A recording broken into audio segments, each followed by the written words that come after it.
Thank you guys for coming out today. My name is Kylie Taylor, and I am the Wyoming State Coordinator for Conservatives Concerned About the Death Penalty. I'm also a part of the Wyoming Coalition to End the Death Penalty, which is a diverse group of us. It's myself, the ACLU of Wyoming, the Catholic Diocese, Wyoming Interfaith Network, the League of Women Voters, and Wyoming Trial Lawyers Association. So we all come at death penalty repeal from different angles, but ultimately have the same goal to repeal the death penalty in Wyoming in 2021. I am very excited to have Christal share her story with you guys today. It's heartbreaking and emotional, but she is incredibly strong, and her view on life and restorative justice is incredible, and so I'm excited for you guys to hear from her. Oftentimes, victims' family members are forgotten in the process, especially with death penalty trials and cases, so it's especially important that we elevate murder victims' family members' voices and that they have a voice and opinion in these trials and cases. So with that, I will let Christal go ahead and get started. Hello, thank you guys for having me today. As she said, I have been a victim of, or a close family member of two close relatives that have been murdered. When I was 8 years old, my mother was actually murdered in Sweetwater County. She was kidnapped, raped, and strangled to death by a random individual. So, as a child, a lot of trauma happened for me as far as that was all concerned. In adolescence, I had a very hard time trying to deal with the type of emotional issues that I was having, and I was often seen as a juvenile delinquent. So through this time with my adolescence and in childhood, I didn't really understand what was going on, but I did see what family members were going through at that point in time. And I know just the trial, the sentencing, all of that stuff was extremely hard. And then it wasn't until I was actually in my adolescence when I would have people in the community come up and ask me, why did your dad not fight for the death penalty? Why did you guys not move forward with this? And, you know, it's just a lot of strain and stress on the family to go through a death penalty trial and then have to go through the oh my gosh, what is that called? Either retrials or the appeal process. Sorry. So constantly going through that appeal process is like ripping off a Band-Aid off of an extremely painful wound, right? So we had to deal with a lot of that stuff and make a decision that was best for our family.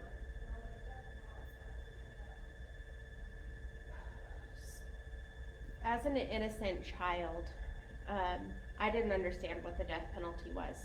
I didn't understand, what that entailed, any of that, until I was an adolescent and I started looking into it. And unfortunately, even at that point in time, I did not feel like it was good to have the death penalty and feel like that was something that I would want on my shoulders.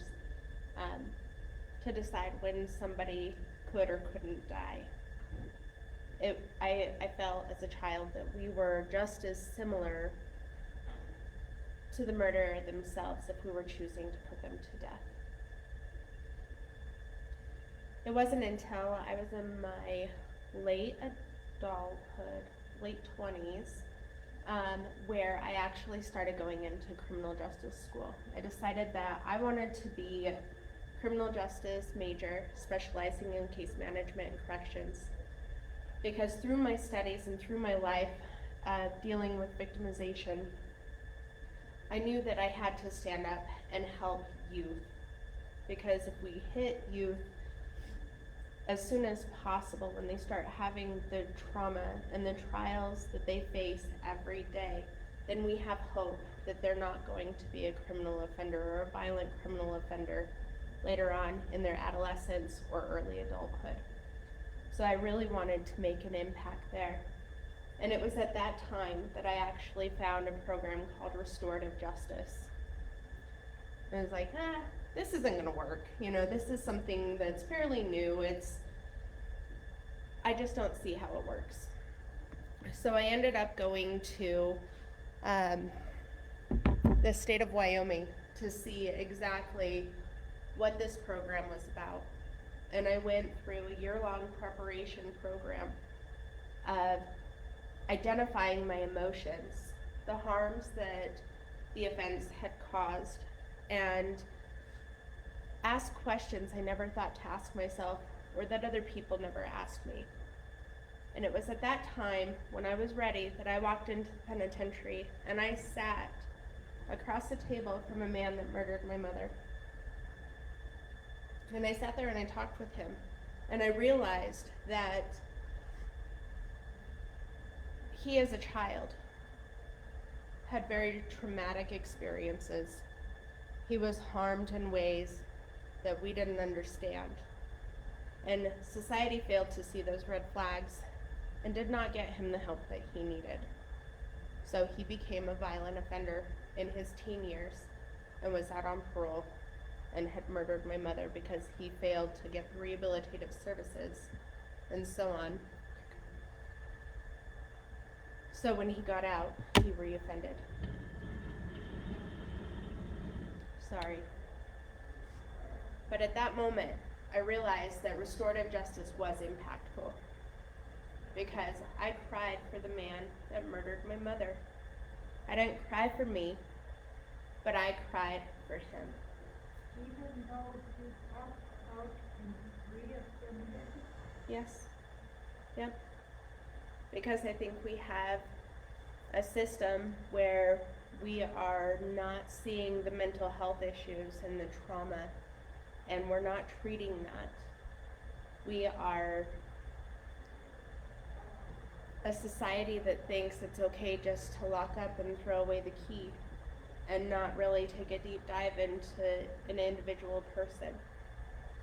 And even as the Bible talks to us about, it's an eye for an eye in the Old Testament, right? But then when Jesus came to, or it talks in the New Testament about how he was the one that came down to rectify all evil. So for me, we're to be forgiven as much as we forgive, correct? We're all humans. If you made a mistake as an individual in your adolescence, do you want that to be held above your head for the rest of your life? Do you want those harms to affect an individual that you impacted for the rest of their life? Those are the things that we need to think about, right? Anyways, I got a little bit off there. So, for the death penalty, if Terry would have been murdered at the time that, say, I was 15 years old, and an average of 10 years on death row, I would have never had an opportunity to really open up and discuss with him those things and heal from within. I was a victim that would have had to stay and feel that fear on a regular basis, because that's what it caused, was a lot of fear. So, him not being put to death was probably one of the most beneficial things for us. And then with my husband's murderer, that was pretty trying as well. Back in 2014, my husband was shot in the head and burned in a fire pit. And we had to identify him through dental records. And it was through a meth-induced psychosis when this all happened. And still, I did not want the death penalty. because an individual can make mistakes, right? Yes, they're heinous, horrible mistakes that are going to haunt a victim for the rest of their life. But there's an opportunity of healing if we allow it to heal. And I don't think that even if I watched an offender, one of the two offenders, be put to death at any given time, that it would have helped me heal. I think I would have held a lot of regret and wondered if I would have been judged based off my decision to put them to death. Does that make sense? So I think that lawmakers actually feel like the death penalty is retribution to the victims. It's something that's going to help take away that pain and anguish. But in all actuality, it doesn't. What it does is it just pulls us continually down this cycle and this feeling of just holding on to that main offense that has impacted our life. So I don't think that the death penalty should be a part of an option anymore. I think it needs to be repealed. And I'm sorry, I'm trying to make sure I'm hitting all my points.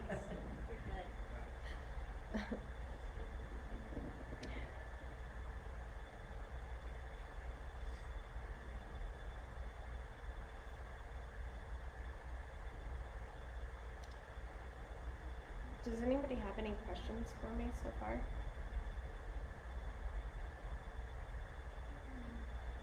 You didn't attend the trial for mom. No, so because I was a juvenile at that time, I did not get a victim's impact statement. I was not able to attend any of those trials. Of course, it's very traumatizing for adults, so why would you put a child in that unless they were a key witness, right? So no, I didn't get an opportunity to. And for years I actually thought, okay, what would I say if I did have a victim's impact statement? And a lot of times I try to ask people, do you feel like if you had a violent criminal offense in your life, would 5 to 10 minutes of a victim's impact statement do justice? Do you think that you could get all of those feelings out with that vengeance, with the hurt, with the just wanting to be angry? Do you think that that would help you? Is that really victim-centered? And a lot of times to victims' family members, a lot of them opt out to even go to the trial just because the crime is rehashed out every single time you're in the courtroom, and it can be very traumatizing to reopen those wounds. So a lot of times victims' family members will say, I don't even want to go into the courtroom, I don't want to have to. And unfortunately, I've heard from victims' family members that have said that they weren't warned from prosecutors or attorneys that there would be pictures of their family members in court, and they don't know until all of a sudden they're up in the middle of the trial. So I think that a lot of times it's just a really, really traumatic process. You met with your husband too? I'm actually working on that process right now. So due to COVID, I was supposed to go and meet with him in March. Oh. And COVID, Texas has been so hit hard in the prison systems that they're just now opening it up to service providers down there. So unfortunately, I don't know when I'll be able to go, and we're trying to work out like a telecommunication in order to do that still. But every time that I've opened up this dialogue and being able to go and talk with the offender, they all agree.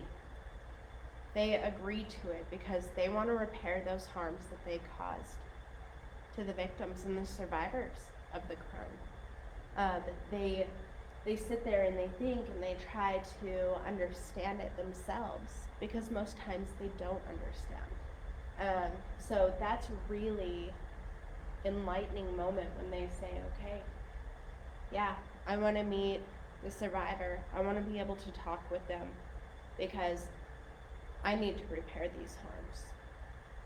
So it's very empowering and very inspiring to know that they've had time to understand and move forward with it. So this happened in 2014 in Texas? Yeah, my husband's was, yes. And then my mother's was in 1993 in Sweetwater County. What about your husband's family? How do they feel about this? My husband's family is still very, very hurt. And they wish that the death penalty could have gone through, but because one of the key witnesses had passed away, the detective on the case, 2 weeks prior to the trial, there was no hope to go for the 99 plus years or even the death penalty. And honestly, I don't think that the death penalty was on the table because it wasn't considered a capital murder at that time. In order for a Texas homicide or murder to be tried as a capital murder, it has to be a public figure or law enforcement. Yep. So, or multiple people like serial killers and Right. stuff. But this was the first time offense. This man had never offended, had no legal record whatsoever. So, I mean, is that fair for us to really put him on death row if he's a first time offender?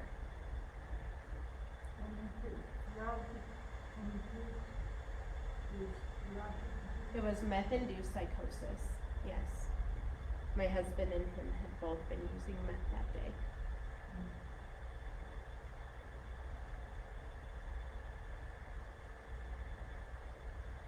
You have children? Yes, I have 3 children. And what are their ages then now and how are they with this? So my 2 oldest children were a part of my husband's life. And our son was 2 years old at the time of his father's murder. And then my daughter was 9. So, you know, of course, that was one of the things that I worried about the most was how are my children going to react to this? Are they going to have to go down the same path?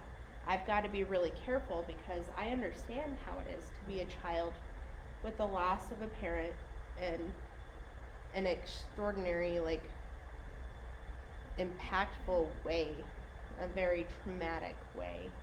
So I've had to be very conscious with them. And my daughter, she's now 15, and she still misses him to this day. She's had some issues also from psychological. And then my son, he's still trying to understand it.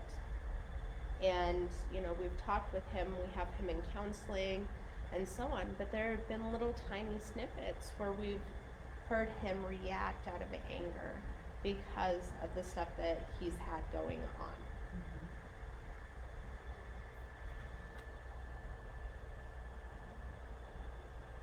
And he's now 8. Sorry, I didn't. No, that's fine. Are you still working with criminal justice? I am. Beyond this, I mean, your So, career? so right now, I started a nonprofit in Sweetwater County and work in Southwest Wyoming to fight against human trafficking. And then I also work with the Wyoming Restorative Justice Council on the board to try and push restorative measures throughout the state. And so that's pretty much what I do. Every chance I get to talk about criminal justice reform and repealing the death penalty, or, you know, implementing resources that we can help identify issues before major problems come up and more victims happen, I will do whatever I have to do, because I don't want other people to ever be victimized. But of course, I'm only one person. I can't really go out and say, okay, we're going to save the world. But if I can save one person from having to go through them, then I absolutely will. is mental health care part of the bill you're looking at, or? So I can talk a little bit about this. So it's not a part of the repeal bill, but we are really hoping that when we are able to repeal the death penalty in Wyoming, that those funds that are currently going towards the death penalty right now could be used for mental health resources for victims' family members, maybe for programs that actually keep our community safer, more resources throughout trials for the victims' family members, because I know that that is an issue with the family members, and Christal had that same, I'll let her talk about that, but you know, we spend so much money keeping the death penalty on the books, even though Wyoming hasn't executed anyone since 1992. We don't currently have anyone on death row right now, yet our taxpayers are still paying millions of dollars just to have this one law that's not being utilized.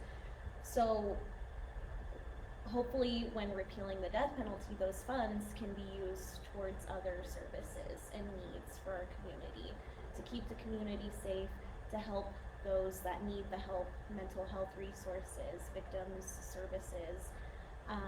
That's what we would like to see happen. If there's no one on death row, I guess explain how there's so much money being spent on that. Yeah. So the legislature allocates a certain amount of funds for the death penalty every year, every fiscal year, in the event that there is a death penalty case. So even though we don't have anyone on death row, that money is still being utilized in case there is a death penalty case to come up. So we're still paying for it. This last fiscal year, the legislature allocated $750,000 for death penalty cases, which in reality, if there were a death penalty case to come up in the next month or whatever, or anytime this year, that would not even be nearly enough money for the death penalty So case. that covers the trial and everything, it's not just the execution. Right. Okay. And actually with the execution, the companies that perform or that have the drugs, the lethal injection, aren't allowing states that have the death penalty to get their drugs, because that's not what they were intended for. They weren't manufactured to kill people, they were manufactured to help people. So these companies are saying, we're not going to give you this drug because we know what you're going to use it for. So our legislature would actually have to go back and pass a different law allowing for other means of execution, which would be firing squad, or electric chair, very inhumane ways of executing someone. How long did your husband's trial take? It took over a year. So he was murdered October 31st of 2014. So we're coming up on his anniversary. And it took until January of 2016 to get him into prison. So he had a year and a half of time served by the time he was sent to the penitentiary. He was actually given a plea deal, so he had 45 years with the possibility of parole after 21 and a half based off of good behavior. Luckily for him, he was able to actually enter a ministering program so that he can help rehabilitate and learn how to be a man of God at that point in time, which is a fantastic opportunity, but he had to be referred by staff in order to go and do that. And that was all based off of his behavior, his personality, and so on. So we were talking a little bit about the Victims' Compensation Fund. And I just want to kind of hit on that a little bit, because when there is an offense and the victim's compensation comes into play, the first thing that's going to happen is the prosecuting attorney's assistant is going to come to you and they're going to help you fill out the documentation. Then it's gonna take a few weeks for that to be approved. And then every time a victim has to go to court, say flight, gas, per diem for food, hotel rooms, everything else, receipts have to be submitted. I know for my husband's trial, I was not able to make it down there because I was worried about not being able to take care of my own children. Because his sisters had gone down there, and it took 6 months to get a reimbursement check. And every time, it was every other month, they were constantly calling, hey, we need this money, we need this money. And by the end of it, you know, all that was doing was causing more trauma to the victim, because it was just constant checkup and constant babysitting, a system that was supposed to be helpful for a victim, right? So there was no help when it came to the victim other than the financial. One more thing that you have to worry and stress out about. Yeah, it is. It's just another thing that we have to worry and stress out about. When there's other programs that could be more victim-centered to help, because with the death penalty money, that could be going into the victims' compensation fund. That could give them the amount of workers that they need, and that can help the victims have an easier time of getting reimbursement for their needs instead of re-traumatizing over and over and over again. Is there any other questions? We have, money allotted for resources, like you said, you go in and catch, young people that have maybe been victimized or traumatized by, in some way, to help them so that they don't escalate their behavior and Unfortunately, we have limited resources throughout the state of Wyoming. We have the rehabilitative centers, like the treatment facilities, girls' school, boys' school. We have Meadowlark, we have St. Joe's, you know, we have all these treatment facilities. But that takes an act of Congress to get a child into those facilities when they really need it. So our community-based programs, some communities have really great programming for that, other communities don't necessarily have it. And they're actually worried about the budget cuts at this point in time, because they're about ready to take some of the juvenile justice money that is for juvenile delinquent behaviors to help them. And then we also have a lack of trauma-informed care and working with that psychological impact right after a trauma happens, and it costs a lot of money. There isn't a whole lot of services to help with that cost. And then with our restorative justice program, we're having a lack of funding. So sometimes we'll start a program and then it has to be taken away, and that's some of the biggest complaints I hear from professionals, is that, well, we start programs like this and then it's defunded, and then we're trying to figure out what we need to do next. I hope that answered your question. Okay.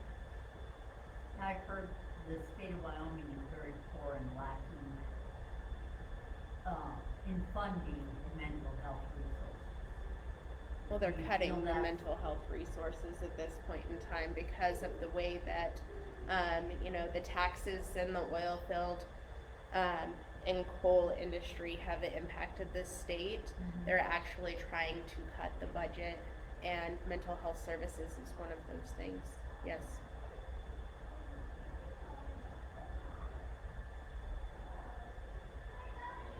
You guys have any other questions? So, like I mentioned, I am a member of the coalition to end the death penalty in Wyoming.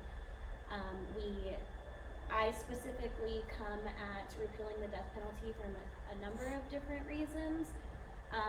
Fiscal responsibility, it's very expensive.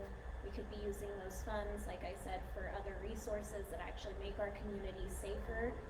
The risk of executing an innocent person is huge, and I think that one life is one too many.